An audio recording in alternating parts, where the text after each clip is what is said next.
What is going on, comic book fans, guys and girls? Welcome back to the channel. And it's Tuesday. It's a fabulous Tuesday, even though it is crappy as all heck out in New York right now. It's been raining for like the last 3 days. I want to see a little sunshine to get some of that vitamin D in me.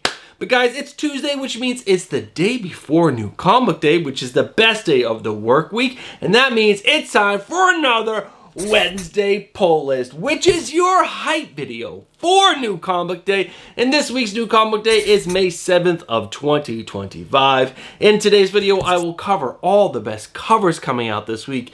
Any new #1 that I think is interesting enough for you to check out, I'll let you know. And then I'm going to cover the top 3 books that I think you should be picking up this week because the previous issues were just so darn good.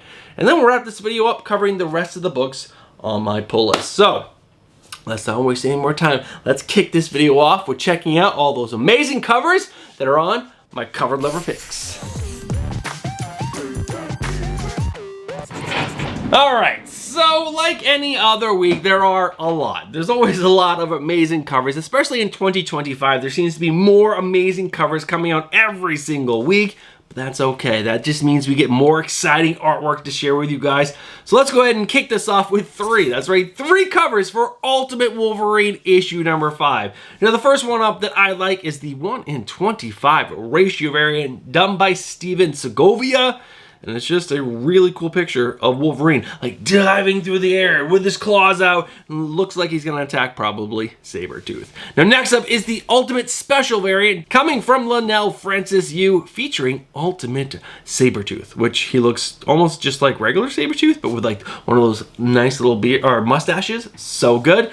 And after that is the variant cover done by Simone DeMeo, and it is just Simone DeMeo. It is so good. And if you get in really close, all the animals that are kind of like in the black of his suit also have like claw marks across their face, just like I guess Wolverine does or something. It's pretty stinking cool. Now next up, guess what guys? It is 3 covers for Absolute Green Lantern issue #2, not 3, 2. First up, I like the cover B. In the cover F, which is a 1:50 Virgin ratio variant done by Juliet Nika, it is just so good. That art, that line work she does, that's like multiple lines, like to create something, even just like the strokes on Hal Jordan's face is just so good. And after that, we got the cover C variant done by Torrin Clark, so good. And to wrap up the covers that I like for Absolute Green Lantern issue #2, there is the cover D variant done by Jeffrey Spokes. It is a connecting cover set that connects with the Absolute Flash and the Absolute Martian Manhunter cover. So they all come together, and I didn't put that together until this issue when you can see the leg of the Flash in the background, which is pretty stinking cool. Now next up is X-Men issue #16 with the variant cover done by Russell Dauterman. Now when I first looked at this, I was like, oh, this is really cool. I really like these variant covers that he does where he takes one character and does a bunch of different versions on a cover. But then if you really look, this makes an X, like X-Men, and it's pretty stinking cool. Next up, The Amazing Spider-Man issue #3 with the cover A done by Pepe Larraz. I am just a huge fan of this dude's artwork, and the energy in this cover is palpable. It's like right there. It's like Spider-Man is obviously running away for something, and it is stinking cool. Next up, The Amazing Spider-Man issue #3 with the cover C variant done by Alex Maleev. Now I first thought this was Tedesco. I'm like, oh man, this is an awesome Tedesco cover. But it's Maleev. It's like a mixture of the two together. Pretty stinking awesome. Now, I don't love putting exclusives on this list. I used to love it, and now I don't love exclusives all that much. But when they hit, and I gotta share them with you guys. And this cover right here for Poison Ivy, issue #33, this exclusive connecting variant from the Comic Traders, the 616 Comics, the PCB Hobby Trade, which comes in a trade, a virgin, and a virgin foil done by CARLA COHEN, is like next level goodness. And there's not like some crazy sexy boobs and butt and all that stuff. No, it's just a Poison Ivy's profile picture, and it is incredible. I love this. This is so, so good. Now, next up is another cover for Poison Ivy, issue number 33. This is the cover C variant done by a person, I'm not even going to try to butcher their name, but it is fantastic. It definitely has a little more anime twist, but girl, Poison Ivy has been doing her leg dice. Look at the muscle definition on her legs. That is crazy. Now, next up is Batgirl, issue number 7 with the cover A, done by Riko Murakami, and it is just fantastic. I really, really do like this cover a lot. It just has, like, you know, Cassandra Cain in a Batgirl outfit on a train, or maybe a bus, most likely a train, and you can see the reflection of Shiva, her mother, in the window. It's pretty stinking cool. Next up is the cover B variant for this same book. It is done by Dan Mora, and I originally thought this was Jorge Jimenez, and I was like, is Dan Mora doing like a Jorge Jimenez kind of like homage type deal? Because it definitely feels Jorge Jimenez to me, but this is 100% Dan Mora, and it's still just freaking fantastic. Now, next up is Laura Kinney Wolverine, issue number 1 with the X23 variant in the 1 in 50 virgin ratio variant done by Simone DeMeo. So stinking good. Love this cover. After that, Two-Face, issue number 6 with the cover A done by Baldemir Rivas. How cool is this cover? And when you first look at it, you're like, oh, what is going on in this cover? It is the evil side of Two-Face cracking open the head so he can escape. That is like genius. So good. Next up, Deadpool kills the Marvel Universe one last time, issue number 2 with the cover A in the 1 in 100 virgin ratio variant done by David Powdertor, and it is just fantastic. Kind of has a Gabriel Del Otto type feel to it, but you got Deadpool trying to drive a sword through Capwolf. It is epically good. So good. And there's another cover that I like for this. This is the 1 in 25 ratio variant, again, done by Simone DeMeo. I know, I like his art a lot. It's always really good. And look at this. You get Deadpool, he's killed Hulk, Iron Man, Captain America, and some other guys in the background. Looks like maybe Daredevil and someone else. Maybe Miles is up on top, but so cool. And his phone says, I love Deadpool. So good. Next up, we get Star Wars issue number 1 with the variant cover in the 1 in 100 virgin ratio variant done by Gabriel Del Otto. And I think this is pretty stinking good. The next up is, guess what? Fantastic Four Fanfare issue number 1 with the 1 in 25 ratio variant done by who? Simon DeMeo, and it is so good. Is it Simone? Simon? I don't know how to pronounce his first name, but it is so good. This is beautiful. Look how the thing looks. He looks freaking epic. The next up is another exclusive cover. This is G.I. Joe, A Real American Hero, issue number 316 with the 616 exclusive variant. There is a virgin and a foil version, and it features the Baroness riding a missile. It's like one of those, like, you know, paintings they used to put on the sides of planes. It is so good. Amazing. Next up is Hello Darkness, issue number 10 with the cover B variant done by Jenny Frison. Now, this is not the tentacle picture that was on, I believe, issue number 11 that was on FOC on yesterday. No, this is a picture of some girl with her mouth open and like spiders coming out of it. And it is terrifying. Now, next up is Hello Darkness, issue number 10 with the cover F variant, which is a 1 in 10 virgin ratio variant done by Rebecca Publa. And it is, man, that is freaking creepy. And there's like a girl laying on like a thing of like skulls, and she looks creepy, like so creepy. Now, next up is Grommets, issue number 7 with the cover A variant done by Brett Parsons.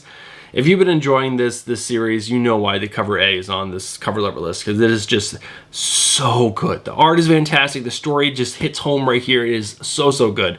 But guys, there is another exclusive on today's list. This is the exclusive for Grommets, issue number 7, coming from Big Leg, Big Clutch, and the Beyond Wednesdays crew variant done by Brett Parsons. Guys, if you do not watch Beyond Wednesdays, I would highly suggest you guys check it out. It is my favorite comic book channel to watch.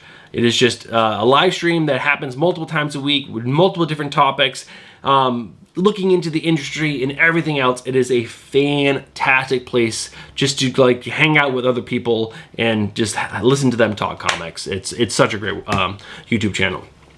Now, next up are 4 covers for Blood and Thunder, issue number 1, a new book coming from the imprint of Robert Kirkman, and I am just really excited about it. So the first cover up is the cover B variant. It's done by David Lopez. This is probably my favorite. Now, next up is the cover C variant. It's a 1 in 10 ratio variant done by Addie Tong. Really stinking good. And after that is the cover D variant, which is a 1 in 25 ratio variant done by Bernard Chang. Also pretty excellent.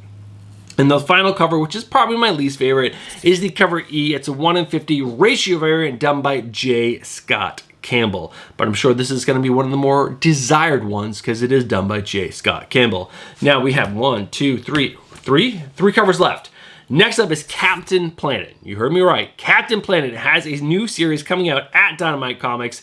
This is the cover D variant, also the cover O, which is a 1 in 20 version, and the cover V, which is a 1 in 10 foil, and then there's the cover X, which is a 1 in 15 version foil variant, all done by Ben Oliver. Now, there is a cover done by Mark Spears, which I really don't care for, and there are some other ones done by other artists, but this is definitely the coolest in my opinion.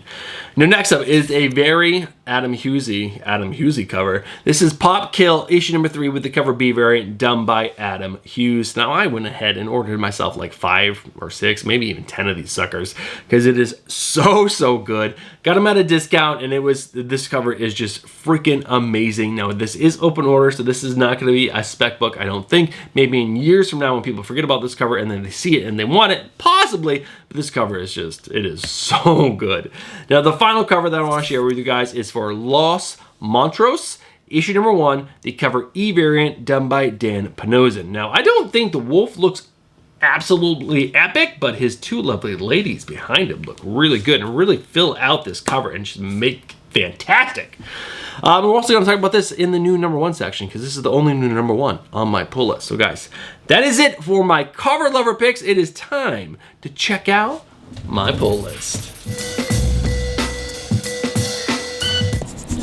All right, guys, as you guys can see, we got a pretty big pull list this week. It takes up almost the whole entire monitor, which means it's bigger than 20.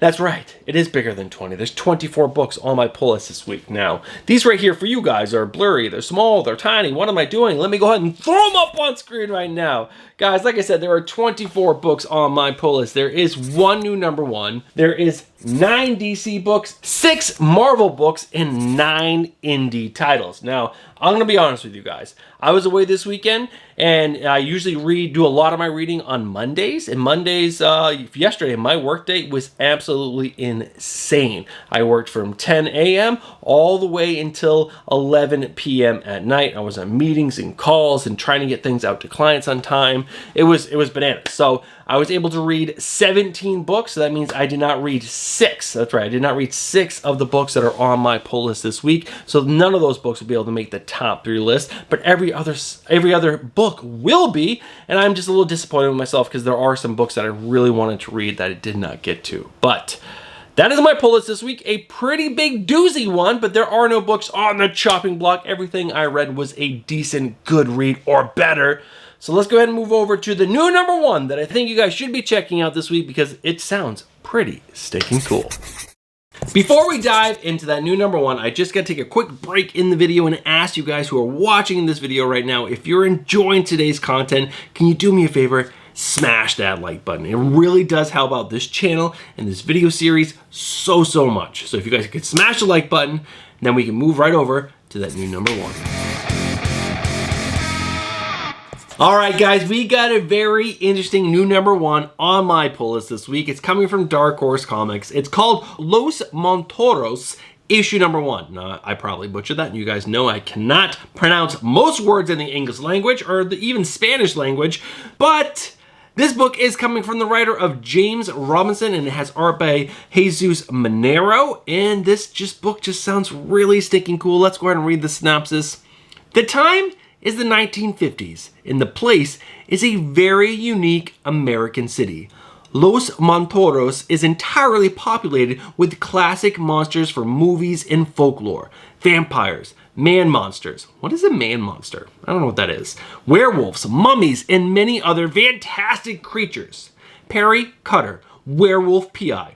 Sold me right there. When I heard werewolf PI, I'm like, that is amazing. Had just foiled a Gilman kidnapping when another case falls into his lap.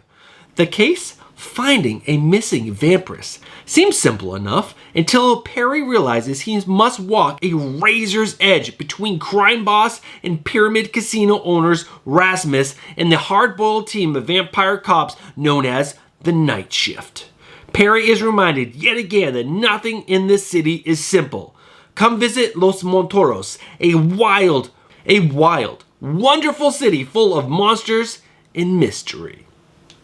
It could be bad. I'm going to be honest. This could be terrible. I've never read anything by James Robinson, and I haven't seen art by Jesus Monero. But the idea of a city full of monsters with its own cops and PIs and like casinos and stuff like that is just too cool for me at least not to give a shot. Now, like I've already showed you guys, there is that amazing Dan Panozan cover. It's the cover E, but there's also like the cover B done by Tony Harris, which is okay. There is a cover C, which is a Marcos Martin variant, which is kind of like a monster movie poster from like the 1950s. And there's a pretty good Ramon Perez variant as well. But overall, this book just sounds too cool, at least not to check out. And at least you can pick up that Dan Panozan cover and have Dan Panozan art for issue number 1. If you don't like it, then you don't need to pick up the next issues. But I'm definitely giving this book a shot. All right, guys, that's the new number 1 that I'm pretty excited about. Let's move over to the top 3 books that I think you should be picking up this week because the previous issues were so darn good.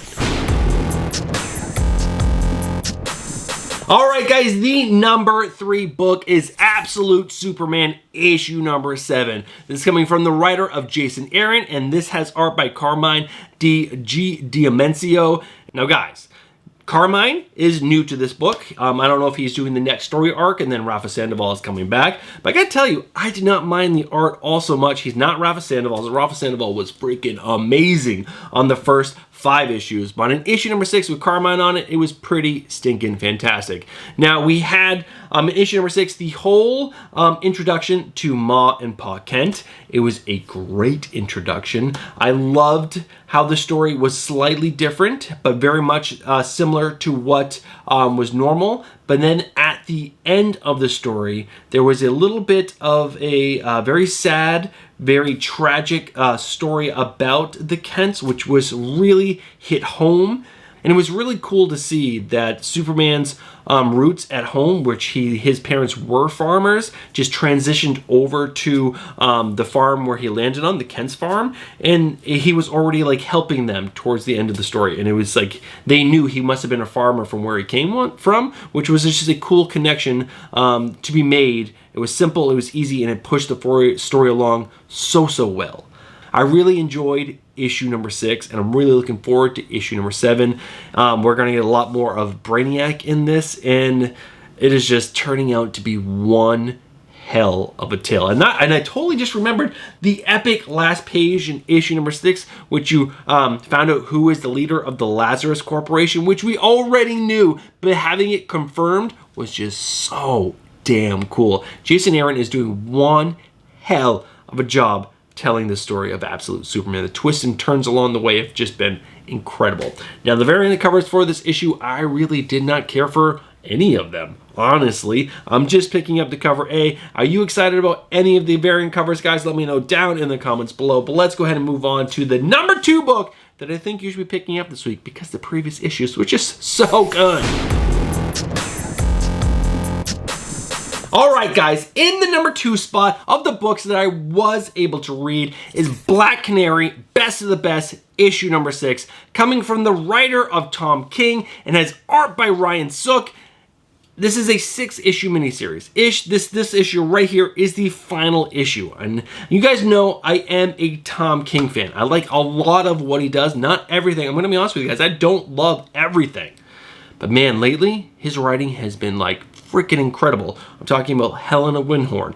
Incredible. His Wonder Woman run. Incredible. This 6-issue mini punched me in the gut. The first page of issue number 6 was just like, boom! It hit me so hard. Now, spoiler, you guys might want to just jump ahead to the next one, the number 1 book, because I'm going to spoil like some very small things about the story. And if you don't want anything spoiled, go ahead and jump ahead. But issue number 5 starts off with a page with Diana Lance's mom in the hospital. And if you did not know, she's been dying of cancer. And seeing her in the bed, dying, and having like these conversations with Diana as she's like, you know, struggling with cancer was just like, brought me immediately back to me being in the hospital with my mother and going through similar but very similar but different things, but very similar. And I just like, oh God, it was so heart-wrenching. Teared up immediately, connected to the story even deeper, even though I knew already from the previous issues that her mom did have cancer, but seeing her in that position was just like crazy. But the dialogue is just so on point to the conversations that Whoopi had between these two characters, and they were amazing. And to know what Diana is going through and what she's doing, why she's doing this fight with Lady Shiva is so good. And oh god, this story is just, it's so well written. There was a moment in issue number 5 as well where you find out what happened to Diana's father, and there was a very tense moment to build up to this moment between her and her mother telling her the story, and I was just like, oh my god, you just feel even like more for her mother and the daughter. Oh, it's so good. It's so beautiful, and mixed into this beautiful story of Diana trying to save her mother and getting these flashbacks to her training with her mother and everything is this fight between Lady Shiva and Black Canary.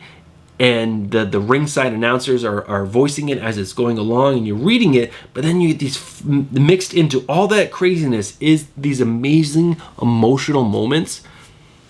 It's freaking incredible. And the way it ties into the fight is just, the ups and downs of the fight kind of go with the ups and downs of the story. It is so good. I love this book so much. Ryan Sook's art is great. I just wish some of the covers we had better variants. I don't love the variants for this issue. The cover A is definitely the best. I wish there were more bangers along the way. I'm not talking about sexy covers or anything like that. I'm just talking about really emotionally charged covers that really sell the story. Because if you look at the cover A, it does have those elements, and it's so good. Trust me, guys, if you knew anyone who was sick from cancer and then they were a family member or something, or someone really close to you, read this book. It's not going to be like a cry fest, but you're going to feel for the character of Diana Lance, and you're going to connect with her, and this story is just so good. That is the number 2 book. What is going to beat that out? I don't know, but stick around to find out. All right, guys, the number 1 book that I'm most excited to pick up this week, because the previous issue was just like a home frickin' run. It's been such a delay between issues. But when I read issue number 6 of Grommets, it was incredible. It was so good. It brought me right back to this world and this time, and it was so incredibly good. I am so excited for issue number 7 to finally be coming out. Now, if you did not know about this series at all, this is coming from the writing team of Rick Remender and Brian Posehn. It has amazing art by Brett Parson, and it's just a story about 2 best friends growing up in the late 70s or early 80s, and the craziness that was happening back then, the freedom that we had as kids growing up at that time. You know, I grew up in the late 80s, but the freedom that you had with not being connected to a cell phone, and the growing up that happened, it was just so different than today. And it's incredible to be put in these moments to remember the things that happened back then and how jocks ruled the high school society. I don't know if that's even a thing anymore, but it's so wonderfully told and so emotionally charged, and there's humor in it, and just the art is so good. It is so good. If you like coming of age stories and nostalgia and anything like that, this is the story for you. It truly is absolutely beautiful. And I honestly do not know how Rick Remender and Brian Posehn are going to wrap this story up in a 7th issue. I want like 100 more issues of this story. It is so incredibly good. But they are. I'll just read the final synopsis for issue number 7. A first kiss, leaving friends behind, changing schools mid-year. Why am I counting my fingers? Fingies. In facing your biggest fears in public, rites of passage into the unknown for every kid trying to navigate the stormy seas of adolescence. All this and more in the poignant and triumphant final issue of the hit series, Grommets. That right there just tells you everything that's going to be packed into this issue, and it's going to be so good. Now, there are some really cool variants. My favorite is definitely the exclusive coming from the crew from Beyond Wednesdays, Big Clutch, and Big Leg. It's Brett Parson. It's so good. And I love they were able to tweak the band shirts on it to what they liked. And it's so cool that they are able to get an exclusive out for this. If you guys want to support, I'll have a link down where you can buy this exclusive in the description below. But guys, Grommets, issue number 7, comes out this week. If you haven't picked up any of the single issues, go find them. It's 100% worth it, or I am sure the trade's going to be coming out very soon. Pick that up, support this. Maybe we get a second volume of this series. Probably not, but there's hopes down in here in my soul that that could possibly happen. All right, guys, that is the number 1 book. Let's go ahead and quickly go through the rest of the books on my pull list in the not top 3, but the books you gotta see. All right, guys, I am going to try to make this pretty quick and snappy, so I'm probably going to give you very little bit of information about any of the books on these lists because I'm sure today is going to be insanely busy at work today, so I need to keep this video as short as possible. So first up are the books that I did not read on the previous issue 2, and that is All New Venom, issue number 6. I did not read issue number 5. Batgirl, issue number 7. I did not read issue number 6. JSA, issue number 7, I did not read 6. Resurrection Man, Quantum Karma, issue number 2. This is one of the books that I did really want to read the first issue 2, but I did not get around to it. And the final book that I did not read the previous issue 2 is Spider-Gwen, the Ghost Spider, issue number 13. There are no books on the okay list. Those are the books I really cannot suggest to you because they're just okay, but there are lots of good books. These are solid reads. They weren't the best, but they're pretty freaking good. So let's go ahead and go over these. First up, Absolute Green Lantern, issue number 2. Really interesting start to Absolute Green Lantern, but the art was really subpar. I did not like the art at all, but I'm sticking around because I think the story sounds really cool. The twists are just twisty enough that it's pretty dope. After that, Adventure Time, issue number 2. I was pleasantly surprised by this book. It was exactly like reading an episode of Adventure Time, and that is incredible. I am so excited to give this issue now to my son Jack, who's 9, to read it, and then we can talk about it. It's gonna be so good. After that, Birds of Prey, issue number 21. This series is just a home run. The way they connect all the characters and they deeply care for each other, and one is in trouble, they all run to help them, and one of the characters is in dire trouble, and you felt the urgency to help this character at the end of the issue number 20. It was so good. After that, Kaya, issue number 26. I did not love issue number 25. It was from the perspective of a character that spoke in kind of like broken English. So it was a little bit hard to follow. I didn't love it, but it was good. The overall series is freaking incredible. After that, Poison Ivy, issue number 33. A really good issue, but it was just good. Didn't have Marcio Dakar on as art, and that just takes away from the story a little bit, but overall the story is great. Get caught up. There's 33 issues. I'm not going to give you a synopsis for 33 issues, but Marcio Dakar is back in the next issue, issue number 33.